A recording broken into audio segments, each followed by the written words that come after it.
Excuse me, sir. Would you like another hot take? Yeah, definitely. Keep them coming.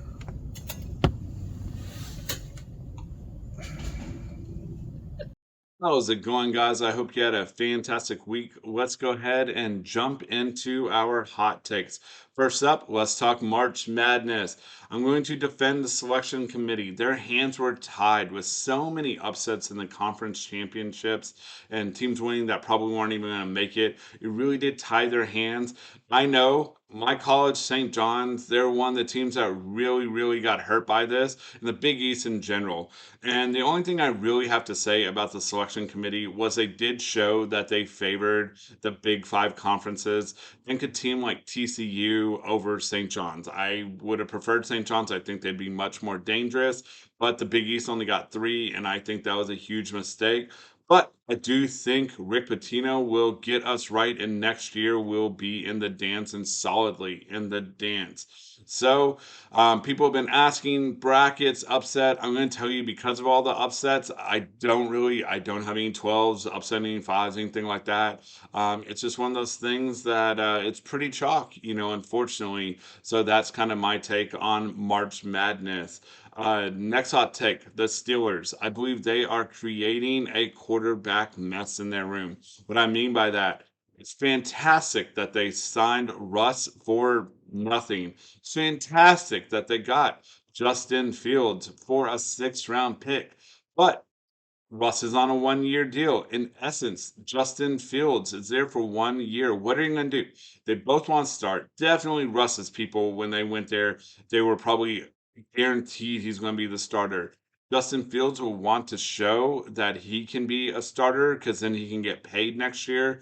And I really think it's going to create, some drama. I do think if any coach can handle it, it's Tomlin. He's a fantastic coach, but good luck when both of those guys are wanting to play. And finally, fantasy football. I know you guys love it. Our analytics for our channel show you guys love football. Who doesn't love it? Well, I'm begging you. Don't do best ball drafts this early. Wait until the draft. Wait and see where players are going to end up in what teams. If you're drafting just because you just love fantasy so much, you're hurting yourself, even in best ball, because where those rookies go really do matter. And it's only roughly a month away. So please, wait just 1 month and then you can start to go crazy for fantasy football. And I'll pass it on to Jordan. Listen, man, just because I've been on a cold streak, that doesn't mean that they aren't hot takes. You know what I'm saying? Listen, I got to go. I got something to do.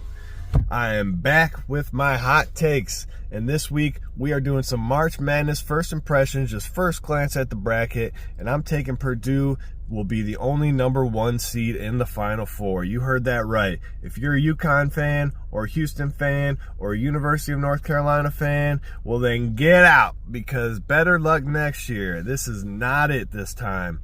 To round out my Final Four this year, we've got Illinois, Marquette, and Arizona. That's 4 for you. Thanks, Jordan. And these are my hot takes for the week. Starting off, Justin Fields is going to be the next Baker Mayfield.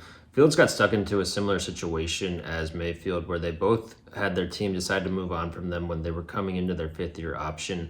And as such, the team that traded them didn't get as much compensation as they probably should have. I think Fields, though, landed in the perfect situation for himself, where he can be mentored by Russell Wilson for a year and learn under one of the all-time great coaches in Mike Tomlin. Eventually, he can become the starter for the Steelers, where he won't be asked to do too much. He can just manage games, not turn the ball over, and move the chains for his teams at those key opportune times while just relying on his defense to help him grind out games. I don't see any reason why he can't be a very good player for the Steelers. I love this pickup for them, and I think they've set themselves up for a lot of success going forward. Saquon Barkley will finish top 3 in the league in rushing yards. As long as he stays healthy, I think Barkley will absolutely dominate behind this elite Eagles offensive line. I know they just lost Jason Kelce, the Hall of Famer, but they replaced him with Matt Hennessy, who is a very good center in his own right. A lot of people think that Jalen Hurts will hurt the production of Saquon Barkley, but I actually think maybe the opposite will happen, as teams will be forced to respect the ability of Hurts' running game and his passing game, which should open up more lanes for Barkley than he's used to with the Giants. Also, Saquon Barkley is going to get 2 revenge games a year now against the Giants, where he's sure to dominate. I think he's going to be amazing in the running game and the passing game and have the best season of his career. Thanks, Jacob. I do agree with you. Barkley's going to have a big year on the ground. My hot take is that Caleb Williams is going to be the next Andrew Luck. Now that Justin Fields was traded to the Steelers and is out of the picture, the Bears are obviously going to select Caleb Williams #1 overall. And as a Bears fan, and as all Chicago fans would say, we hope that he pans out, but we're very skeptical for obvious reasons of having a terrible quarterback history past. But let's just hope that he pans out and is who he says he is, and not the crybaby on the sidelines.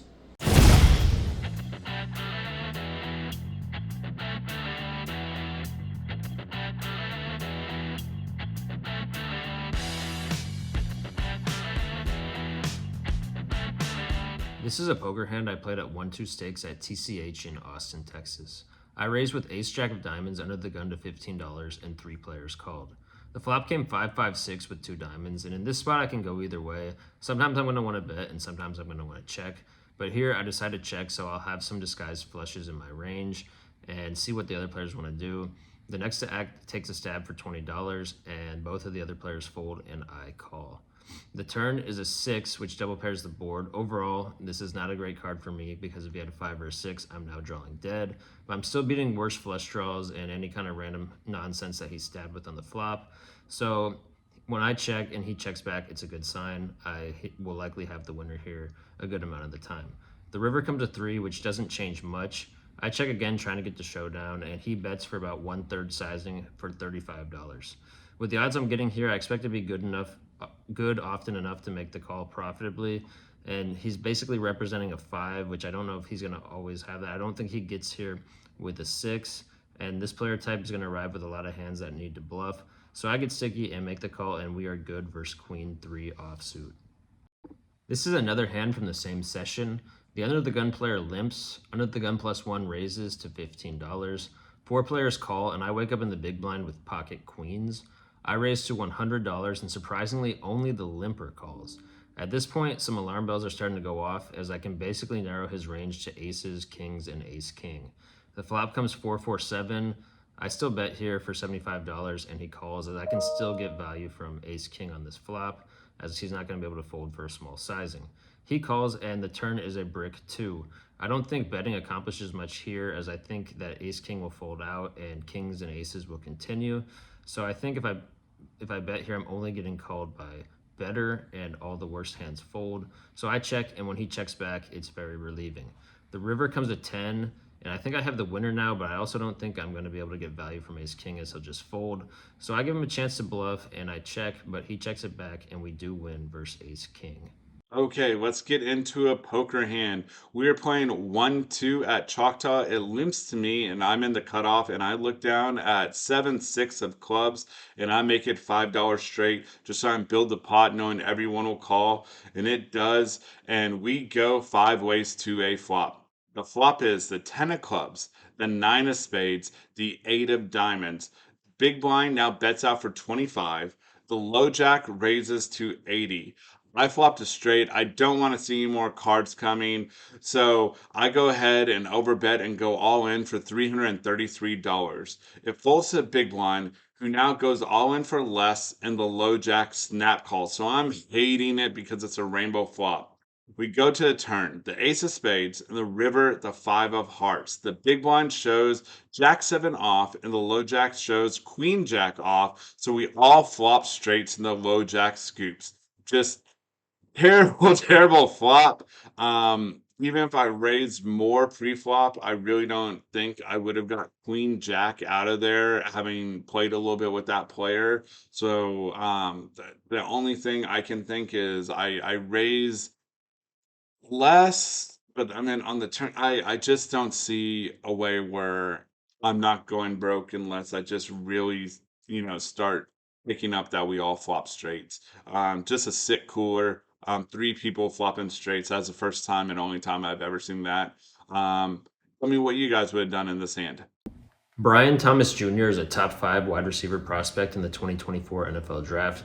He measured in at the combine at 6'3" and 209 pounds, and he showcased elite speed at 4.33 at the 40, and also has a 38.5-inch vertical.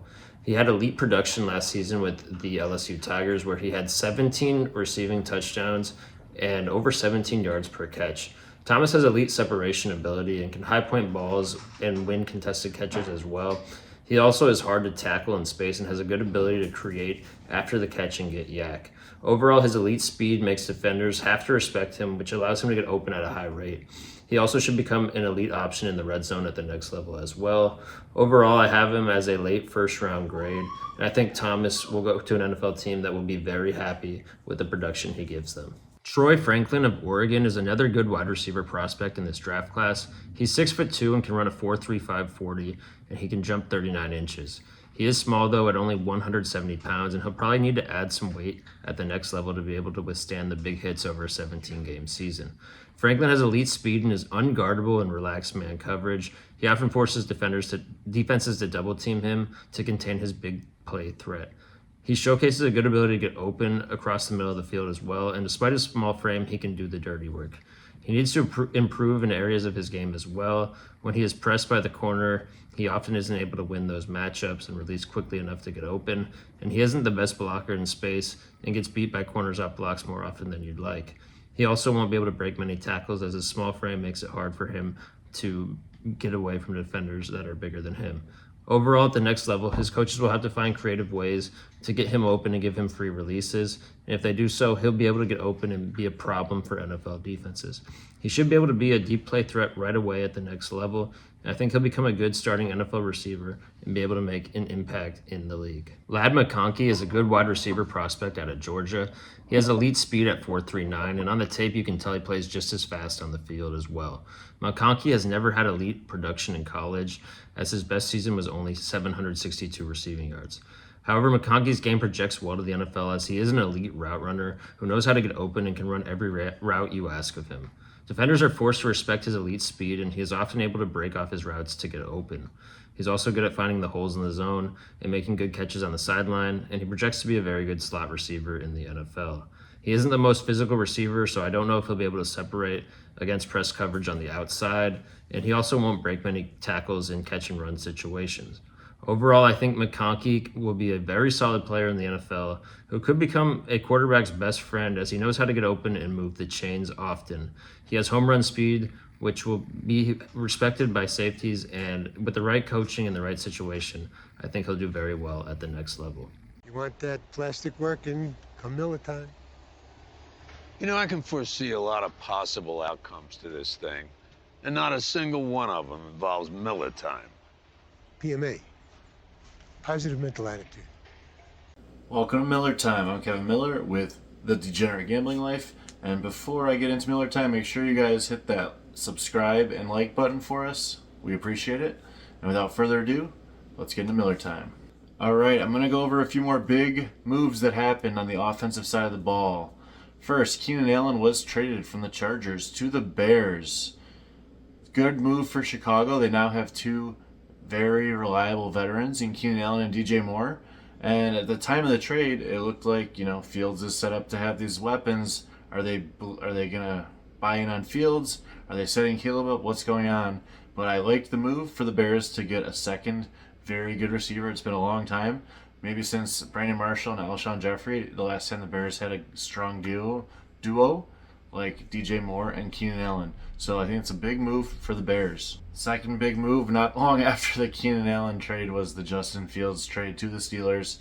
And as a Bears fan, it was a little bittersweet because we didn't really feel like we got enough back for him. Just a 6th-round pick that becomes a 4th-round pick if he plays more than half the season. Doesn't seem like enough, but it signals moving on to a new quarterback, and it gives, it shows them. It tells us what the Bears think about Caleb Williams in reality. So I think it's a good sign for the Bears and their quarterback future. And finally, Alexander Mattison to the Las Vegas Raiders. Great landing spot for him because as of right now, his only competition is Zamir White. And I do think Alexander Mattison is the more talented running back. If they don't draft anyone or acquire anyone else in free agency, I am liking Alexander Mattison as an RB3 or flex play with RB2 upside if everything pans out.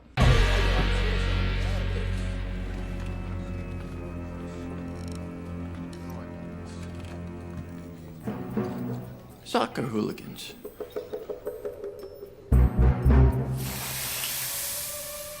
Welcome to this edition of the Added Minutes with me, Jordan Tennis. Now, this is a special edition we're doing. We're going to call it the Hammer Minutes because this is all focused on West Ham United and their Europa League tie against Freiburg. So if you're somebody like superfan Grant Richards, who is our big West Ham fan, always in our comments, you are absolutely going to love this. And if you don't like West Ham, well, hey, stick around because you might enjoy this. So, this is all about the second leg of their Europa League tie against Freiburg. Freiburg won the first leg 1-0. So, we're traveling back to West London here for this one, and this was a cracker of a game. Freiburg fans had the stadium rocking at the beginning of the game. They were loud. They were showing up in droves. But Lucas Paqueta quieted them in the 9th minute and got on the score sheet. It was 1-1 on aggregate for the tie, and Freiburg 1 minute later had their best chance of the game as they narrowly missed to tie the game up, but they missed, and the leg stays tied 1-1. Jared Bowen would put the Hammers in front in the 32nd minute for good, and the stadium was absolutely jumping now, but it wasn't the Freiburg fans. It was West Ham fans going nuts. I had the bubbles prepared to blow all over this. I'm telling you, Grant Richards, you would have absolutely loved it. But these bubbles I have are absolutely whack. So you're just going to have to pretend that there's bubbles floating all over the place, all right? Then, second half comes around.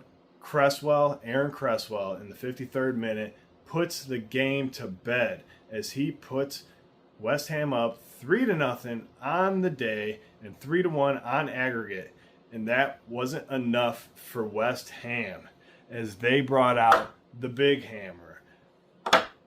I'm not talking about this little dinky hammer I got here. They brought out the sledgehammer on this one. Kudus picked up the ball about 70 yards away from the goal. He was all the way in his own half. Boom, past one defender. Boom, past two defenders. Boom, past three defenders. And before the fourth defender could even get there, he slots it home. 4-0 for West Ham. Unbelievable run, unbelievable goal. And he wasn't done there because in the 85th minute, he puts another one in to go up 5-0 for West Ham. That's how the game finishes. 5-0, 5-1 on aggregate in the tie. And they move on in the Europa League. So just pretend once again that these bubbles are flying all over the place because they sure were flying all over the stadium. That is how West Ham advanced in the Europa League. It'll be fun to see how they do. They're currently sitting 7th in the Premier League right now, 3 points behind United for a Europa League spot.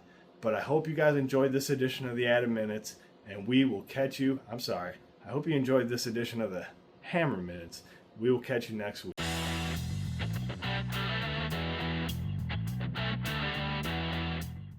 Okay, this will be the first week of the Fantasy Basketball Championships. So good luck to anyone that has a team that's in the playoffs.